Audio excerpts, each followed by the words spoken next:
الحمد لله وكفى والصلاة والسلام على من لا نبي بعده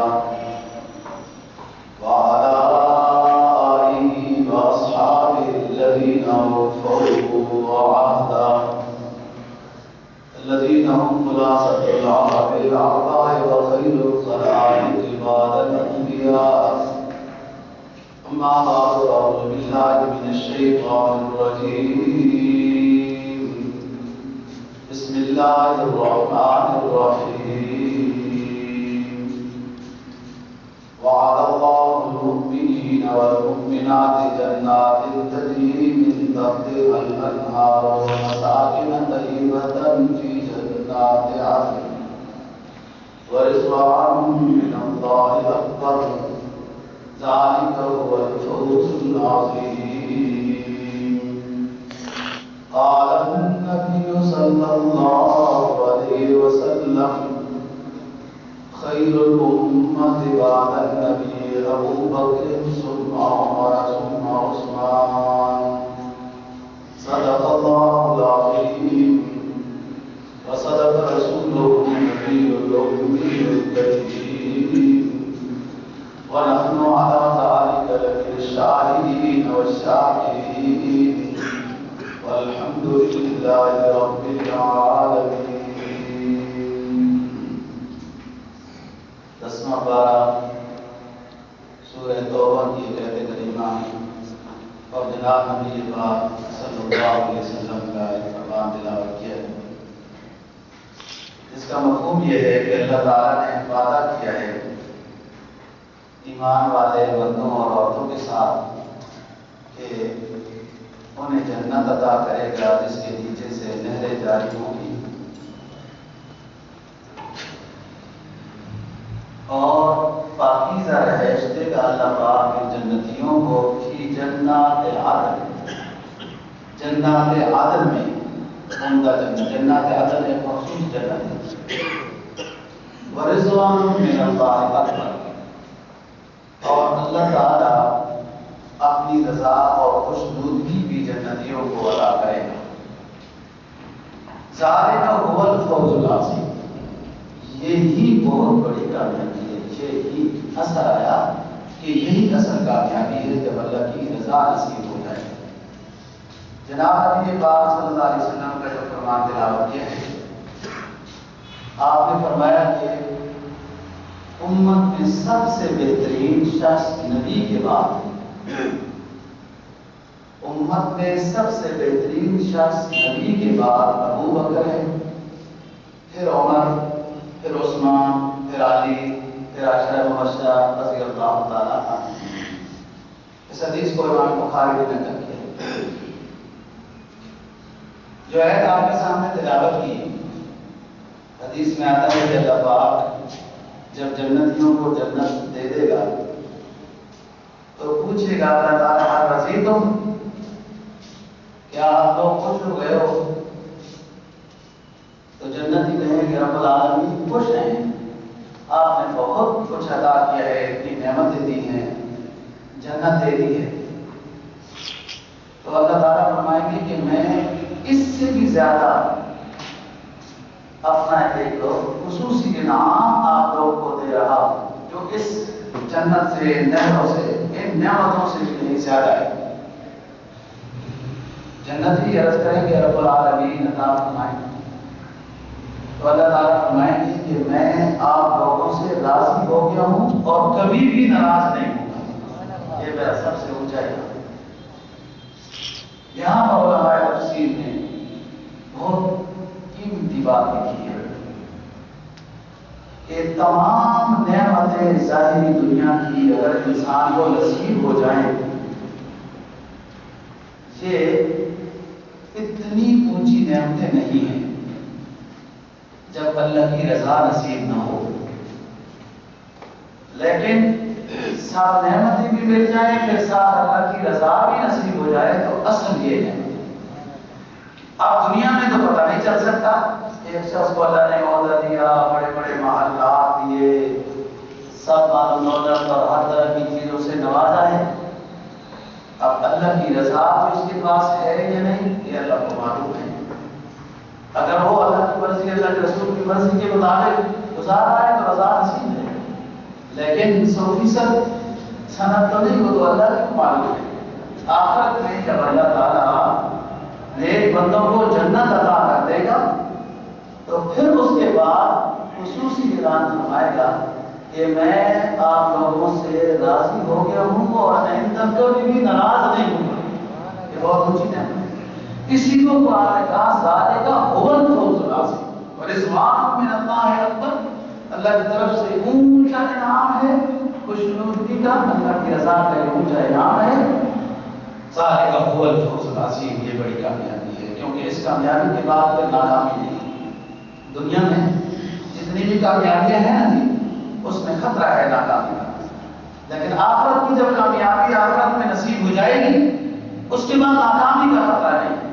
یہاں دنیا میں بے شک ظاہری دنیا کے اعتبار سے کوئی شخص بہت اونچا ہو، لیکن ایک خطرہ ہے، وہ بادشاہ مطلق ہے، کیا خبر اس کو کون سی ادا ناپسند آ جائے اور اس بادشاہ کو فقیر بنا دے، اور کیا خبر اس کو کسی فقیر کی ایسی کوئی ادا پسند آ جائے تو اس کو بادشاہ بنا دے. یہ دنیا کے اعتبار سے بات کر رہا ہوں، اور آخرت کے اعتبار سے، نیکی کے اعتبار سے جناب نبی پاک صلی اللہ علیہ وسلم کا فرمان ہے کہ کسی کو اپنی نیکی پر گھمنڈ نہیں کرنا چاہیے، خاتمہ بالایمان مانگتے رہنا چاہیے. دیکھو ایک شخص نیک ہے، یہ نیکی بڑی اونچی چیز ہے، لیکن کمال یہ ہے کہ اس نیکی کے ساتھ دنیا سے رخصت ہو جائے اور نیکیاں لے کے آخرت میں پہنچ جائے. اب یہ کیا پتہ ہے آخری لمحات کیسے ہوں گے. اللہ سے ہر وقت عافیت کا سوال کرنا چاہیے، خاتمہ بالایمان. میں اس موضوع پر تفصیل سے بات کر چکا ہوں. قرآن مجید کی آیت ہے من جاء بالحسنہ فلہ عشر امثالہا، جو شخص نیکی لے کر ہمارے پاس آئے گا اس کو 10 گنا ثواب ملے گا. دیکھو آج ہم نے نیکی کر دی، جمعے کی نماز ادا کی، بیان سنا، ذکر اذکار کیا، صلاۃ و تسبیح پڑھی، سورہ کہف پڑھی ہے، گناہوں کی معافی مانگی. باہر نکلے کوئی گناہ ہو گیا تو نیکی ضائع ہو گئی. نیکی وہ نیکی ہے جس کو سنبھال کے انسان رکھے گا اور آخرت میں اللہ کے پاس لے کر چلا جائے. صدقہ خیرات کیا، غریبوں کو کھلایا، کیا سے کیا دیا اور یادگاری کر دی، نیکی ضائع ہو گئی. نیکی وہ ہے من جاء بالحسنہ، جو نیکی لے کر آیا ہمارے پاس. نیکی بھی کرنی ہے، نیکی کی حفاظت بھی کرنی ہے، تاکہ نیکی جہاں ضرورت ہے نیکی کی وہاں پر اپنے پاس ہو. تو یہ من جاء بالحسنہ. اب ایک شخص نیک ہے، اسے ہر وقت اس فکر میں لگے رہنا چاہیے میری نیکی ضائع نہ ہو، میرا خاتمہ بالایمان ہو، کسی صورت میں دنیا سے رخصت ہو جاؤں اور آخرت میں اللہ کے سامنے نیکیوں کی صورت میں سرخروب ہوں، اللہ کے سامنے حاضر ہوں. اور اگر کوئی گناہگار ہو تو اس پر بھی علماء تصوف، صوفیاء، اولیاء اللہ یہ لکھتے ہیں اسے حقیر نہ سمجھو، حقیر نہ کہو، اس کو ذلیل نہ کرو، مسئلہ سمجھاؤ، دین کی طرف میل کرو، گناہوں کی اس کے سامنے وعید آئے گناہ چھوڑ دے، حقیر نہ سمجھو. کیا پتا اس کی آخری زندگی کے ایام ایسے قیمتی ہو جائیں کہ اللہ اس سے راضی ہو جائے. تو لہذا اثر تو وہ ہے کہ جس کا ایمان کے ساتھ خاتمہ ہو، اور ایمان کے ساتھ خاتمہ اسی کا ہوتا ہے جو زندگی میں اس فکر میں لگا رہتا ہے کہ اللہ گناہوں کو معاف کرے، نیکیوں کو بجا لانے کی توفیق دے. تو رضوان من اللہ اکبر، اللہ کی طرف سے بڑا انعام ہے کہ اللہ راضی ہو جائے. ایک مرتبہ حدیث میں رسول پاک صلی اللہ علیہ وسلم کا فرمان ہے، آپ آج نصیحت صحابہ کرام کو کر رہے ہیں. آپ نے فرمایا کہ آپ لوگوں کو معلوم ہے کہ میری جماعت کو رضوان من اللہ اکبر ہے، اللہ کی رضا کا اعلان ہے، رضی اللہ تعالیٰ عنہ وعنہ. اللہ نے اعلان کیا ہے صحابہ سے اللہ خوش ہے، وہ اللہ سے راضی ہے. لیکن آپ لوگوں کو معلوم ہے رضوان اکبر کیا چیز ہے اور کس کو ملے گا. رضوان اکبر صحابہ نے کیا کہ حضور نہیں معلوم. اللہ تعالیٰ صحابہ کا آگے سے ادب کا جملہ یہ ہوتا تھا، جب بھی آپ سوال فرماتے تو آگے سے عرض کرتے کہ اللہ و رسولہ قال. آپ نے پوچھا کیا معلوم ہے آپ کو رضوان اکبر کیا چیز ہے، تو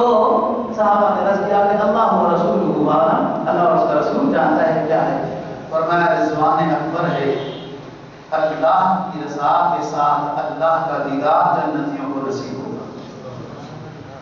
لیکن بات یہاں ختم نہیں ہوئی، اللہ کے دیدار کے سب سے قریب انبیاء ہوں گے، پھر رضوان اکبر کے مقام پر سب سے قریب اللہ کا دیدار کرنے والا ابو بکر ہوگا۔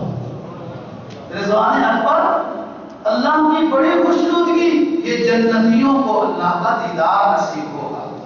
پھر دیدار بھی درجے ہیں، دیکھو دنیا میں بھی تو رشتہ ہے، جس نے پہلی صف میں نماز پڑھی اس کا اتنا ثواب، جس نے دوسری میں، جس نے تیسری میں، اور جس نے مؤذن کے دائیں پڑھی اس کا سب سے زیادہ ثواب، پھر جو بائیں کھڑا ہوا پھر اس کا، پھر یوں۔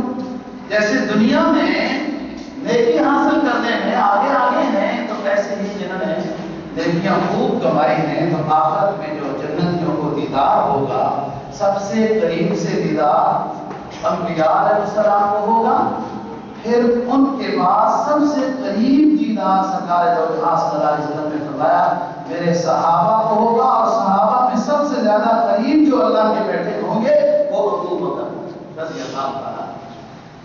یہ قریب قریب، یہ دور دور کے درجے کیوں؟ اللہ کے دیدار کے لیے روحانی کوالٹی چاہیے دوستو۔ دیدار یہ بہت عظیم نعمت ہے، اور یہ انوار کے حجابات ہیں بہت درمیان میں حائل، اللہ کی تجلی ہے نا۔ موسیٰ علیہ السلام نے جو برداشت کیا اللہ نے کہا کہ پہلے پہاڑ کو دیکھو، وہ برداشت کر لیتا ہے تو پھر آپ کر لیں گے۔ جس کی روحانیت جتنی اونچی ہوگی اس کو دیدار اتنا قریب سے ہوگا اور وہ برداشت کر لے گا۔ روحانیت کیسے قیمتی بنتی ہے؟ مقام تقویٰ سے، جو جتنا نیک ہوگا، پرہیزگار ہوگا، اللہ والا ہوگا، سنت کا متبع ہوگا، اتنا وہ اللہ کی دیدار کو برداشت کر سکے گا۔ تو سب سے اونچے پھر انبیاء ہیں، پھر صحابہ ہیں، پھر دوسرے لوگ ہیں۔ تو بات یہ کر رہا ہوں کہ فرمایا رسول اللہ صلی اللہ علیہ وسلم نے کہ سب سے قریب رضوان اکبر کے مقام پر حضرت ابو بکر صدیق رضی اللہ عنہ۔ بات ہو گئی تھی کہ آپ نے خلافت کا عہدہ سنبھال لیا۔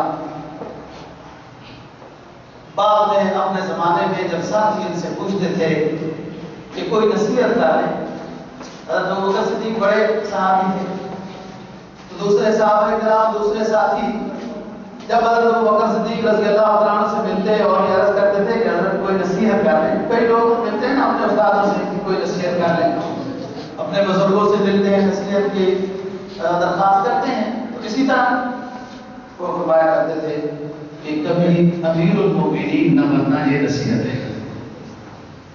میری غلطیوں میں سے یہ غلطی ہوئی کہ جب سقیفہ بنو ساعدہ میں میں گیا، لوگوں نے میرے ہاتھ پہ بیعت کی، میں چپ ہو گیا۔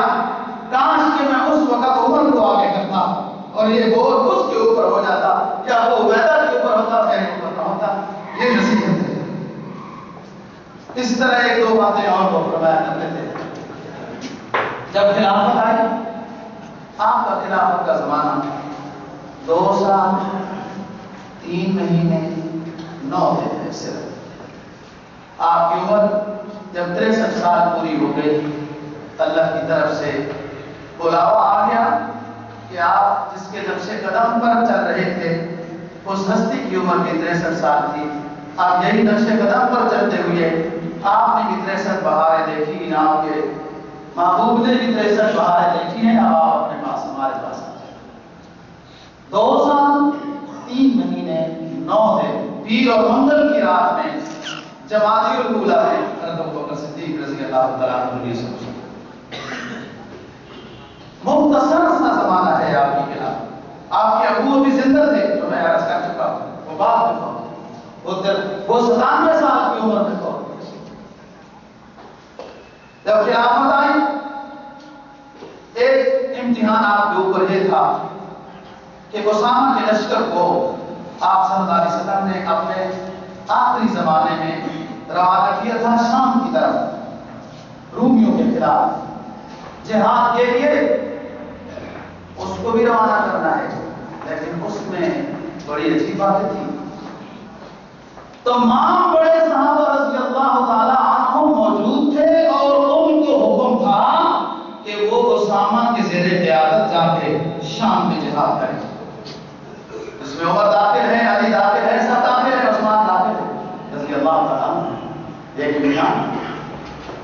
صحابہ خاموش ہیں. جب سرکار نے جس کو امیر بنا دیا ہمیں قبول ہے. اس میں بہت سارے پیغام ہیں. ایک تو یہ کہ اسلام ان اکرمکم عند اللہ اتقاکم کا نام ہے. غلام کا بیٹا ہے اسامہ. زید آپ کا غلام ہے. زید آپ کا غلام ہے جو طائف کے بازار سے خریدا گیا. آپ میں تفصیل سے بات کر چکا ہوں. حضرت خدیجہ رضی اللہ تعالیٰ عنہ کو ہدیے میں دیا تھا ان کے رشتہ دار نے.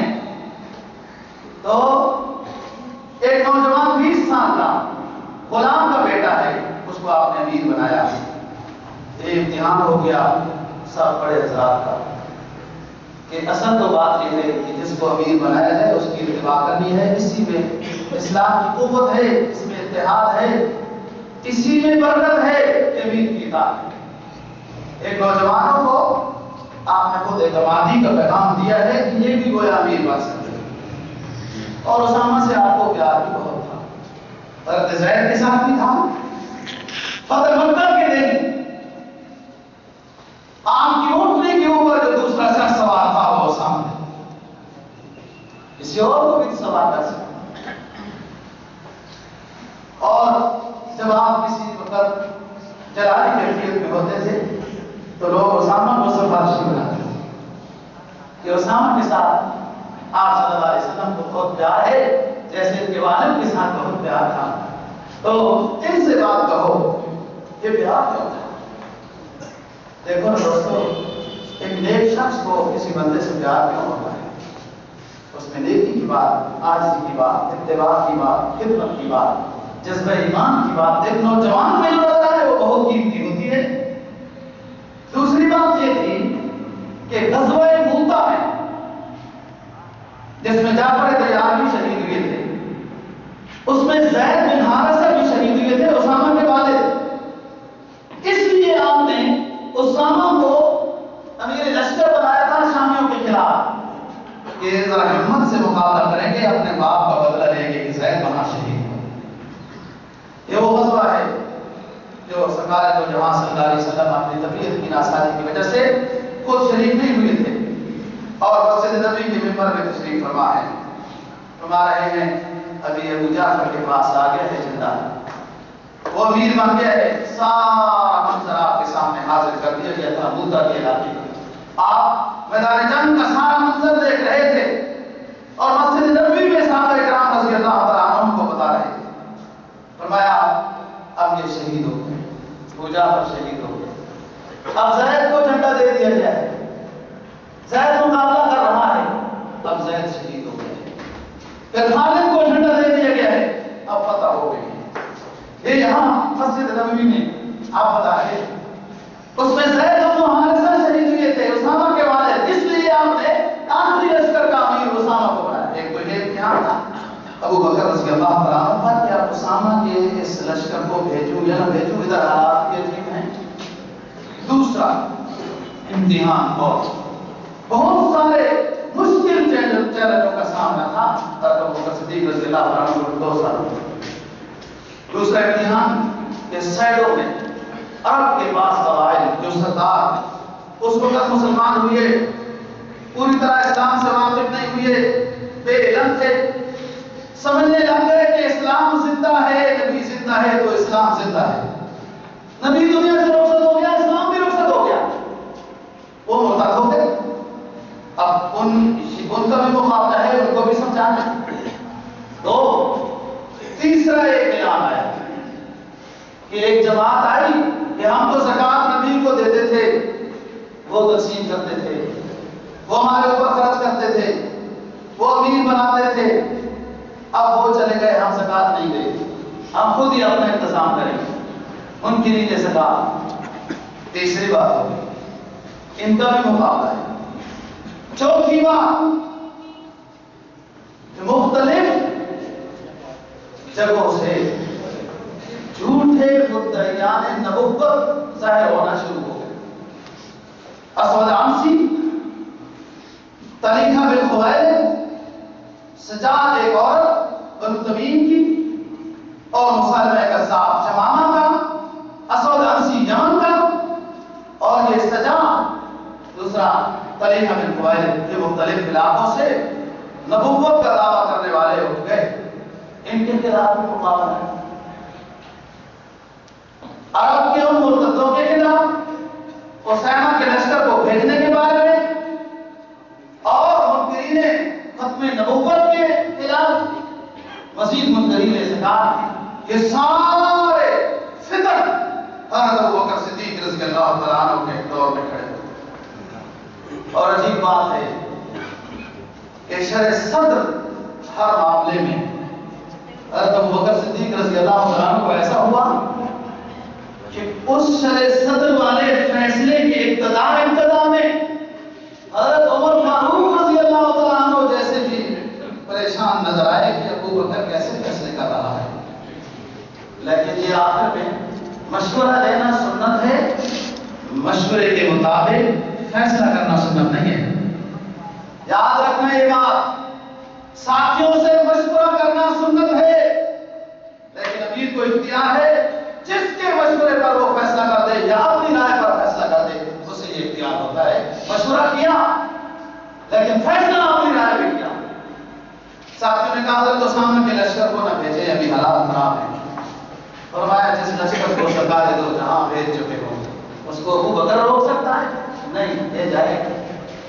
اور ساتھ چل کر جا رہے تھے۔ اسامہ کو کہا آپ گھوڑے پر سوار ہو۔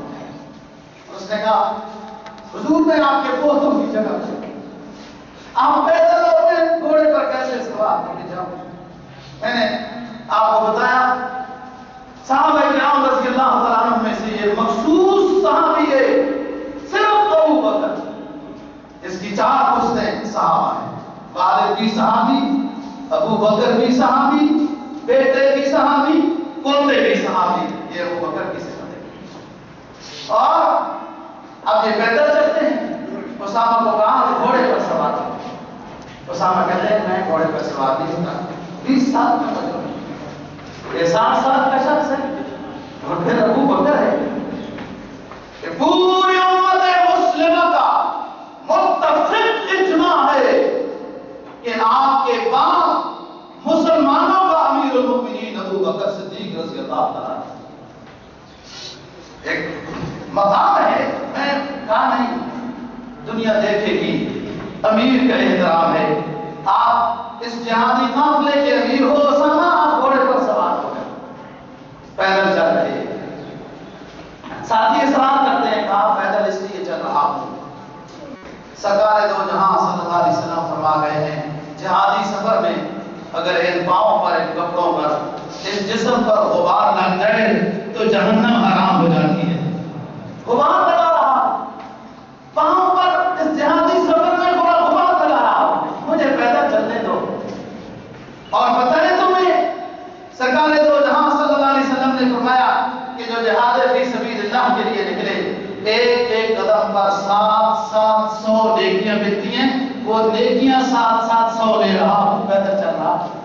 اس کو لشکر کو روانہ کیا اور الحمدللہ وہ لشکر کامیاب ہو کے واپس آیا، شام سے فتح، رومیوں سے فتح حاصل کر گیا۔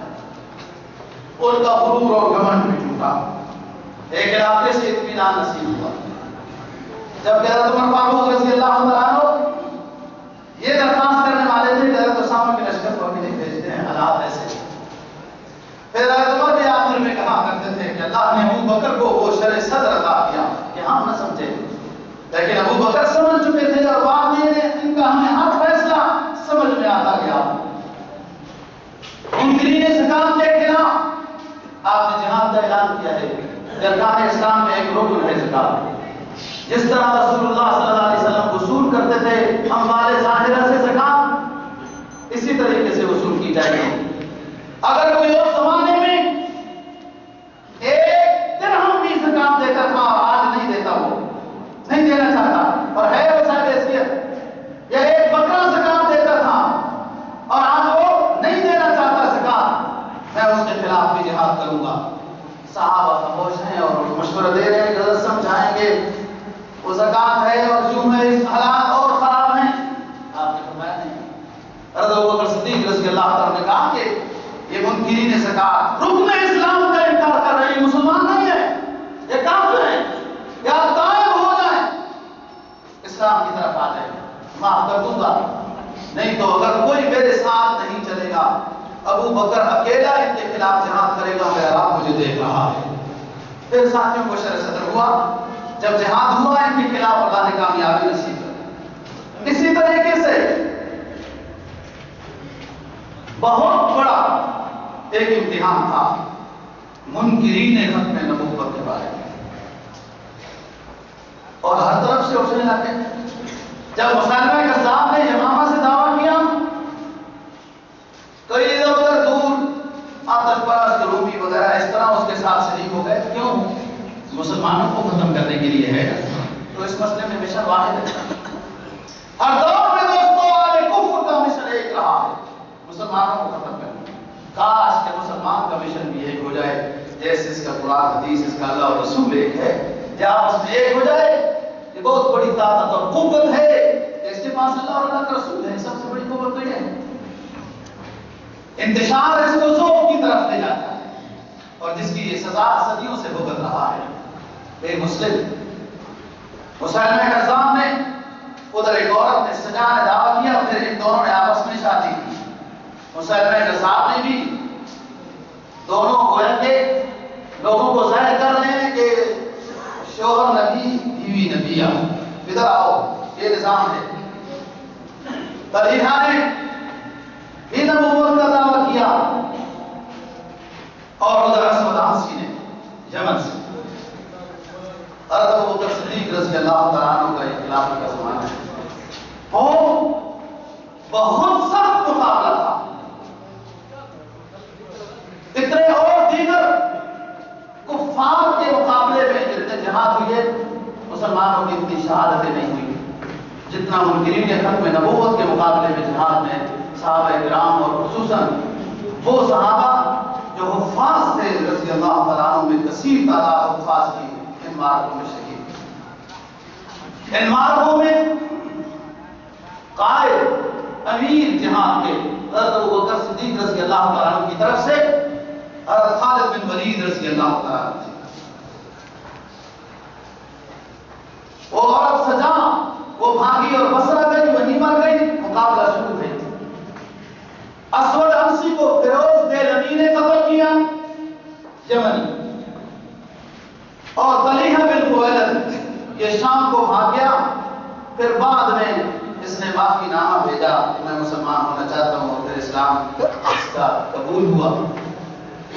سب سے سخت مقابلہ وہ مسلمہ کذاب کے ساتھ، اس کی بیوی تو بھاگ گئی، وہ بصرہ جا کے مر گئی، اور یہ آخر دم تک لڑتا رہا۔ یہ گلے میں بند کر دیا تھا انہوں نے اپنے آپ کو، جس پر حضرت خالد بن ولید رضی اللہ تعالیٰ نے دعا کی تھی، اور دور سے گھوڑے دوڑائے تھے۔ دوستوں ان لوگوں کا کیا ایمان ہے!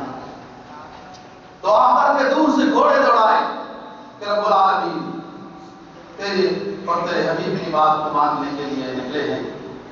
یہ جھوٹے نبوت کے دعوے دار مقابلے میں باہر نہیں آئے، اپنے دروازہ بند کر دیا ہے قلعے کا۔ ہم ارادہ رکھتے ہیں، مدد دینا چاہتے ہیں، ہمارے ان گھوڑوں کو اڑاتے ہوئے پرندوں کی طرح ان کے کلوں کے اندر جا کے اتار دیں۔ ایمان کہاں ہے لوگوں؟ انہیں اپنی دعاؤں پر بھی لگی۔ دوستو جب ایمان ہو تو اپنی دعا پر بھی یقین ہوتا ہے۔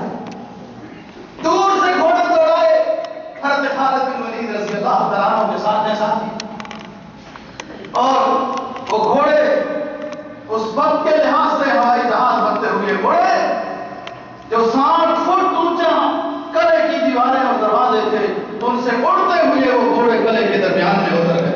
آواز مانتا ہو گیا کفر، یہ کیا ہو گیا؟ وہ بھاگے، کوئی دروازوں کی طرف، کوئی حجروں کی طرف، کوئی کھولنے لگا۔ خالد بن ولید رضی اللہ عنہ نے بہت سمجھدار اور بہت حکیم انسان تھے، خصوصاً فضل حق میں، اس لیے تو اللہ کے رسول نے ان کو سیف اللہ کا لقب دیا تھا۔ بعض ساتھیوں کو مین گیٹوں کے باہر کھڑا کیا کہ یہ گیٹ کھول کے بھاگیں گے، اور جب بھاگے تو کوئی زندہ اگر بچ گیا تو میں اس مجاہد سے پوچھوں گا کہ کیوں کفر میں سے ایک فرد بھی زندہ رہ جائے۔ ظاہر ہے جب امیر دلیر ہو نا دوستو، پھر برکر بھی دلیر ہوتے ہیں۔ یہ آپ کو پتہ ہے مولویوں کو کیوں لوگ تنگ کرتے ہیں؟ اس لیے کرتے ہیں یہ ایسی بات کریں کہ دلیروں والے ان جوانوں کا ایمان تازہ ہو جائے گا. ہزار سیاسی لیڈر بدنامیاں کرتے رہے، کوئی ناراضگی نہیں، کوئی لڑائی نہیں، کوئی حکومت کو کچھ بھی نہیں. انہیں پتہ ہے کیا ہونا ہے؟ کچھ بھی نہیں. ہم تو مانا واحد شیء واحد. لیکن اگر امام کی طرف سے آواز اٹھے پھر ڈر لگتا ہے کہ سوئے ہوئے جوان کا ایمان بیدار ہو جائے گا اور پھر خطرہ ہے. ایمان تھا، اعلان کیا، کوئی کافر جو گیٹ سے باہر نکلے گا زندہ نہیں رہنا چاہیے. میں پوچھوں گا اس مجاہد سے اگر زندہ رہ گیا، نہیں رہا گیٹوں کے پاس ساتھ میں چھوڑا. مرور دور میں فتح مکہ کے موقع پر جب واشی بن حرب مسلمان ہوا، رسول اللہ صلی اللہ علیہ وسلم کے سامنے آ کے کہنے لگا اللہ کے رسول آپ کو آخری رسول مانتا ہوں، اللہ کو وحدہ لا شریک ذات مانتا ہوں، میں ایمان لے آؤں تو کیا وحشی کا گناہ معاف ہو جائے گا؟ اے اللہ کے آخری رسول، احد کے دامن میں نے آپ کے آنسو بہائے، آپ کے چچا کو شہید کیا اور اس کے 11 ٹکڑے کیے، میری زبان نے آپ کو اشباع کیا تھا. احد کے دامن میں اے اللہ کے حبیب اگر میں مسلمان ہو جاؤں تو مجھے معافی مل جائے گی. رسول اللہ صلی اللہ علیہ وسلم نے فرمایا کہ وحشی قریب ہو جاؤ اور سینے سے لگایا. فرمایا مبارک ہو وحشی، ایمان اتنی بڑی دولت ہے کہ تیری جہنم جنت سے بدل گئی، لیکن میری ایک نصیحت یاد رکھنا، ایک نصیحت یاد رکھنا، میرے سامنے نہ بیٹھنا. مجھے احد کے دامن میں اپنے چچا کی تڑپتی ہوئی لاش یاد آ جاتی ہے، سینٹ میں بیٹھا کر. دوستو امام واشی کے بھی صحیح دل میں گھسا تھا. مورخین لکھتے ہیں یہ راتوں کو تہجد میں اٹھ کے روتا.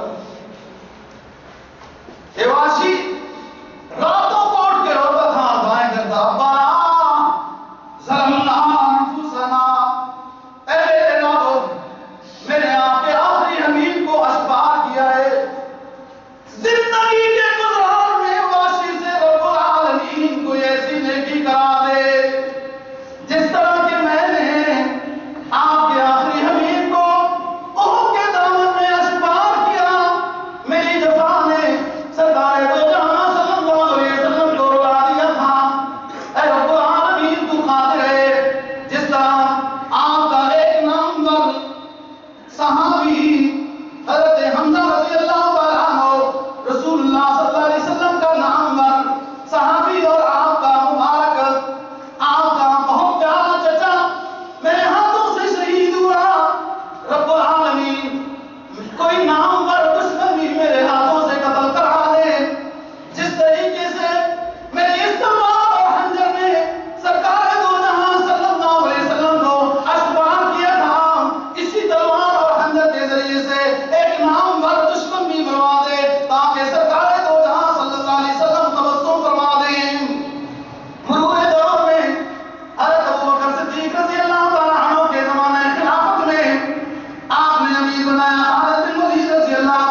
یہ بہت بڑا مقابلہ تھا دوستو، بہت بڑا مقابلہ تھا۔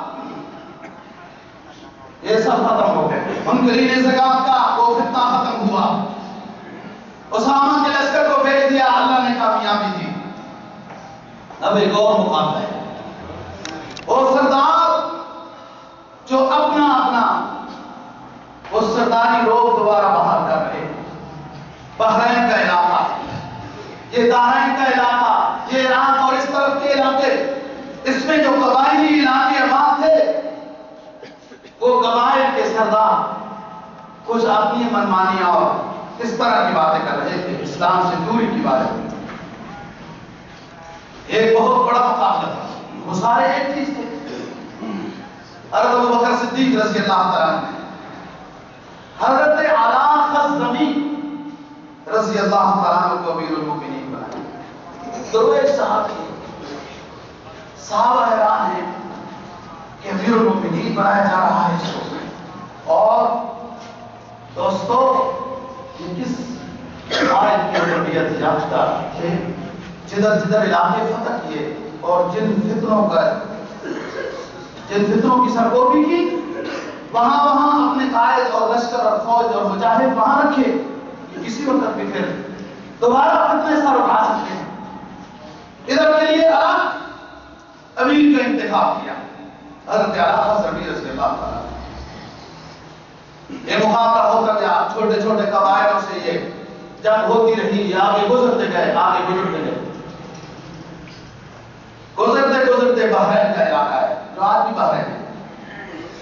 مقابلہ ہوا اور دشمن نے انتظام ایسا کیا کہ پانی کے جتنے راستے تھے وہ سارے اپنے قبضے میں لے کے ایسی رکاوٹیں بنائیں کہ تاکہ ان مجاہدین کو پانی نہ مل سکے اور جو ہی طرف کے بچے۔ یہ کافر لگتا ہے پرانے زمانے سے پانی بنانے کا نظام سمجھتے ہیں، آپ لوگ بھی سمجھتے ہیں کہ میں کیا کہہ رہا ہوں۔ پانی بند کر دیا۔ حضرت علا خضرمی، دوستو میں یہ باتیں صحابہ اکرام رضی اللہ تعالیٰ عنہ کی کیوں کرتا ہوں؟ یہ اپنے ایمان کے پودے کو نا اور آپ کے ایمان کے پودے کو آب حیات دینا چاہتا ہوں۔ یہ ایمان جو ہے نا ایک پودا ہے، مثلا کلمتیں طیبتیں کشجرتیں طیبتیں، ایمان ایک پودا ہے، اس پودے کو پانی چاہیے اور وہ ذکر و اذکار، یہ تسبیحات، یہ نیکی، یہ تقویٰ، پرہیزگاری، یہ صدقات، یہ خیرات، یہ گناہوں سے بچنا، یہ اس پودے کا پانی ہے، اس سے یہ پروان چڑھتا ہے۔ میں اللہ کے نبی کی اس قیمتی جماعت کی باتیں کر رہا ہوں کہ کیسا ایمان تھا ان کا، تاکہ اللہ پاک ہمیں بھی اس میں سے کچھ حصہ عطا کر دے، اور اللہ سے جب امید رکھ کے مانگے کہ ضرور عطا کرے۔ ساتھیوں نے بتایا امیر وقت حضرت علا خضرمی رضی اللہ تعالیٰ عنہ کو پانی نہیں ہے، بہت مشکل ہے۔ کہا ہم اللہ اور اللہ کے رسول کی بات کو لے کر آئے ہیں، کوئی بات نہیں، کوئی مشکل نہیں ہے۔ دو چار ساتھیوں کو قریب بلایا اور دعاؤں میں شروع ہو۔ پہلے اپنے گناہوں کی معافی چاہتے ہیں رب العالمین، ہمارے آنے میں، ہماری نیتوں میں، ہمارے کام میں اگر کوئی کمزوری ہے تو رب العالمین معاف کر۔ اور پھر کہا کہ اے رب تو چاہے تو دریاؤں کو خشک کر دے، تو چاہے تو خشک دریاؤں کو بہا دے، تو چاہے تو عمر فاروق کی تعمیر سے دریا کو جاری کر دے، وہ عمر بھی تیرے حبیب کا نام لیوا ہے، جو کرے گا حضرت عمر کے خط سے دریا جاری۔ آپ چاہیں تو پتھر سے چشمے جاری کر دیں، رب العالمین آپ سے پانی مانگتے ہیں، پانی عطا کر اور اسی سیلاب میں عطا کر۔ دشمن بھی دیکھے نا یہ کس کے ماننے والے ہیں، یہ دعا کی ہے۔ دعا کرنے کے بعد ایک گھوڑے نے ایک مجاہد سے اپنے آپ کو کھینچا اور رسی چھڑوا دی۔ گھوڑا چند قدم تیز چلنے کے بعد ایک خاص جگہ میں دعا بھی ہی ہاتھ پھیرے تھے۔ چند قدم چلنے کے بعد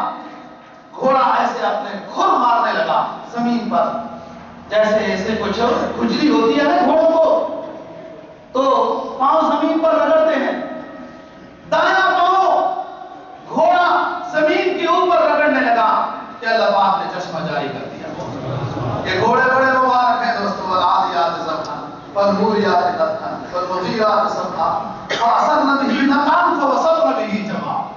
اللہ نے قسمیں اٹھائی ان گھوڑوں کی جو تیز اڑتے ہیں، ان گھوڑوں کی جو اڑتے ہیں، چلتے ہیں، بھاگتے ہیں تو شعلے آپ کے اڑتے ہیں، پتھروں سے ٹکراتے ہیں جب ان کے پاؤں، ان گھوڑوں کی جب تیز چلتے ہیں تو گرد و غبار اڑا دیتے ہیں، یہ کفر پر روک تاری کر دیتے ہیں۔ ان گھوڑوں کی قسمیں اللہ پاک نے، اس گھوڑے نے چشمہ دے دیا، اللہ پاک نے بحرین کے علاقے میں فتح دے دی اور دشمن بھاگنے میں تو تیار ہوتے ہیں، پہلے سے انتظام، کافر بھاگنے کے اعتبار سے اپنا پہلے سے انتظام کر کے رکھتا ہے، اور مسلم مجاہد پہلے سے ہی اپنے کفن کا انتظام کر کے رکھتا ہے، اور اللہ پاک نے مجاہد کے کفن کا انتظام تو پہلے سے ہی کیا ہوا ہے۔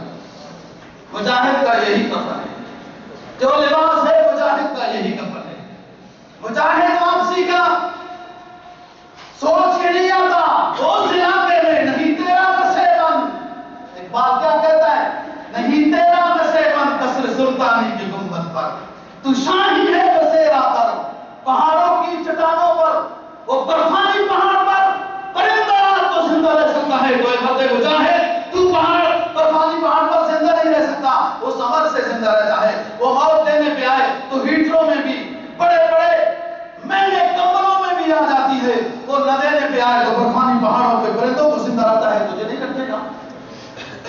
تو دشمن پہلے سے ہی دوستو بھاگنے کا انتظام کر کے رکھتا ہے۔ مزید تشریح کی ضرورت ہے یا سمجھ چکے ہو؟ انہوں نے انتظام کیا ہوگا، جو بحرین کے وڈیرے وڈیرے تھے، کشتیاں بھری اور دارین کے علاقے میں، دریا پار دارین کے علاقے میں پہنچ گئے۔ اب یہ علاقہ تو فتح ہو گیا، لوگوں نے بتایا امیر وقت علائے حضرمی رضی اللہ تعالیٰ عنہ کہ حضرت یہ بات ہے کہ ہمارے پاس تو کشتیاں نہیں ہیں، جہاز نہیں ہے، کچھ نہیں ہے، اور دشمن سارے دریا سے پار پہنچ چکے ہیں، اب کوئی انتظام نہیں ہے کہ ہم کس طریقے سے دشمن کے مقابلے کے لیے دریا سے پار جائیں۔ کہا کوئی مشکل نہیں ہے، ہم اللہ کا نام لے کے نکلے ہیں، اللہ کے حبیب کے غلام ہیں۔ ساتھی جو قریب تھے ان کو بلایا، رب العالمین تیرے حبیب کے غلام ہیں، اپنی زندگی گزارنے کا کوئی مشن نہیں ہے، اسلام کو دنیا میں عام کرنا ہمارا مشن ہے۔ پہلے زمانوں میں نبیوں نے اپنے دور میں لاٹھیاں ماری ہے، دریاؤں کو، دریا خشک ہو گئے، ابھی تو آپ کے فضل و کرم نے ہمارا یوں ساتھ دیا کہ خشک صحرا میں آپ نے گھوڑے کے کھر سے چشمہ جاری کر دیا، اور آج ہم آپ کا فضل چاہتے ہیں کہ اس بہتے ہوئے دریا کو آپ خشک صحرا بنا دیں، اور ہمارا اپنا کوئی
معلوم ہی نہیں، وہ تو ایسا لگ رہا ہے جیسے پاؤں میں مٹی لگ رہا ہے، غبار لگ رہا ہے۔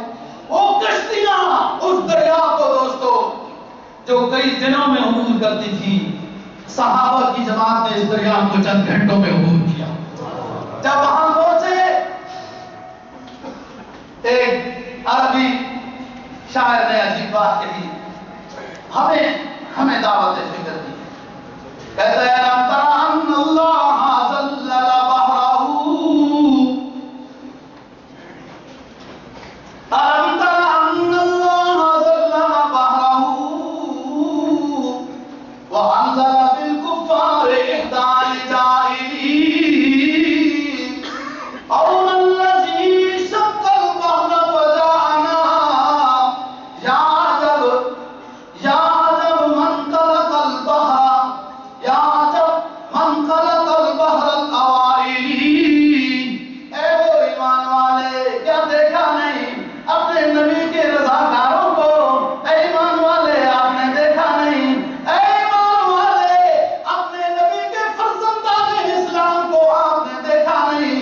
جب دریا میں اترے، دریا خشک سے راہ بن گیا، وہ پانی کے بجائے مٹی کی طرف اڑانے لگا۔ اور یہ دیکھا ہے اللہ رب العزت نے صرف جلال کی اپنی ایک کرن دکھائی ہے۔ ہمارے سامنے اور بھی واقعات ہیں۔ کچھ اللہ کے پیغمبر نے اپنی لاٹھی ماری تھی دریا کو، دریا مٹی نہیں بنا تھا، برف بن کے روک گیا تھا، لیکن نبی کے غلاموں نے جب دعا مانگی تو دریا برف نہیں بنا، دریا صحرا بن کر مٹی بن کر روڈ بن گیا۔ أَلَمْ تَرَ أَنَّ اللَّهَ ذَلَّلَ بَحْرَهُ أَلَمْ تَرَ دیکھا نہیں آپ نے اپنے رب کی مدد و نصرت کو؟ یہ ایمان والوں کے ساتھ اللہ کی مدد و نصرت ہوا کرتی ہے۔ أَلَمْ تَرَ أَنَّ اللَّهَ ذَلَّلَ بَحْرَهُ وَأَنزَلَ بِالْكُفَّارِ إِحْدَى الْجَاهِلِينَ۔ اور ہمارے رب نے اپنے نبی کے وسیلے سے ہماری مدد کچھ اس انداز میں کی کہ یہ دریا ہمارے لیے مٹی بنا دیا۔ أَوْنَ الَّذِي شَقَّ الْبَحْرَ لَنَا فَجَاءَنَا يَا عَجَبَ۔ یہاں تعجب کی بات ہے، وہاں نبی تھا، یہاں نبی کے غلام ہیں۔ یہ شاید یہ کہنا چاہتا ہے وہاں لاٹھی مارنے والا نبی تھا، یہاں آخری نبی کا غلام ہے۔ یا عجب، یہ تعجب کی بات ہے۔ خلق البحر الأوائل، ان کا دریا سے برف بن کے رک گیا تھا۔ وہ بھی حکمت تھی، وہ حکمت تھی، اس نے برف بن کے رکنا تھا کہ بعد کے کافر کو اس نے پانی میں غشیہم من الجم ما غشیہم، یہاں ان کو واپس لے آنا تھا، یہ دریا خشک ہو گیا۔ دوستو، حضرت ابوبکر صدیق رضی اللہ تعالیٰ عنہ کی شان میں یہ بات کر رہا تھا۔ آپ رسول اکرم صلی اللہ علیہ وسلم کے ہم سفر، نبوت سے پہلے کے ساتھی، نبوت کے بعد کے ساتھی۔ حجرہ عائشہ میں آپ دفن ہوئے، لیکن آپ کے ایمان کی عظیم تشریف تھی۔ ایک دفعہ آپ باہر جا رہے، مدینہ سے باہر تو چڑیاں نظر آئی۔ کہتے ہو ابو بکر، کاش کہ اللہ آپ کو چڑیا بناتا ہے، حساب تو نہ ہوتا۔ باغ میں گئے، ایک بحرین کے علاقے میں آپ کا ایک باغ تھا،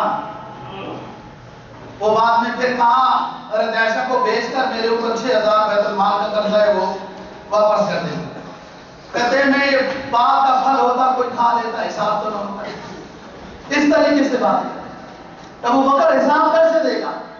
دوستو، یہ مشکل مرحلہ ہے، اور جتنا ایمان والا اونچا ہوگا اتنا وہ میزان عدل سے آخرت کے حساب سے ڈرے گا۔ قرآن کیا کہتا ہے؟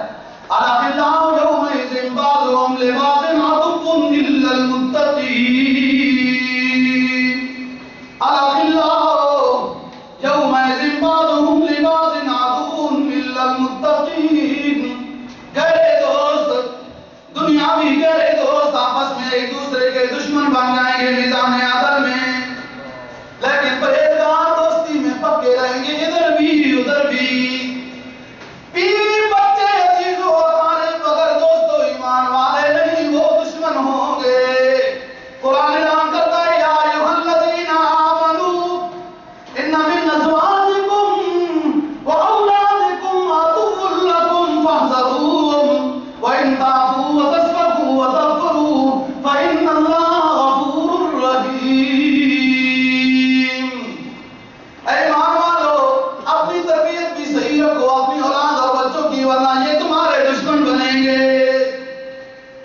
ایمان کی کیا بات ہے کہ روز رسول حضرت عائشہ صدیقہ رضی اللہ تعالیٰ عنہ کا حجرہ ہے، کہا مجھے نہلانا، حضرت عمر فاروق کو امیر المؤمنین بنا رہا ہوں، آپ لوگ ناراض نہ ہونا، یہ سخت مزاج ہے، جب اس کے اوپر وزن آئے گا یہ نرم ہو جائے گا۔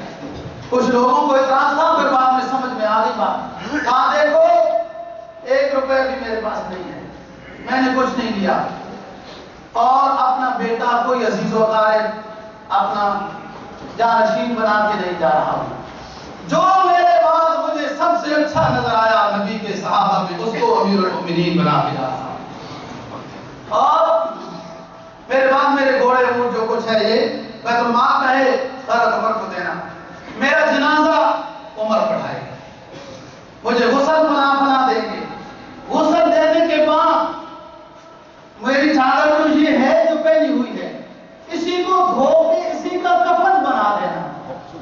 ایمان اونچا ہونا چاہیے، کفن نیا ہونے سے کیا فرق پڑتا ہے، نئے کپڑے کے زیادہ مستحق زندہ ہیں، مر جو گیا ہے اس کو اسی چادر میں، لیکن کوئی اور بات نہیں ہو سکتی۔ آپ نے اس امام کی بات سنی ہے، بات بہت بات اونچا ہو چکا ہے کہ ایک امام نے اپنی قبر کھدوا کے ہزاروں قرآن اس میں ختم کرائے، خود قبر میں بیٹھ کر، اور جو لباس جو چادر اوڑھ کر ختم کرائے تھے نا، اپنے طالب علموں کو کہا کہ اس چادر پرانی چادر سے میرا کفن دینا، کہ اسی سے میں نے ہزاروں ختم کیے اسی قبر میں، یہی چادر میری گواہ بنے گی اللہ کے سامنے۔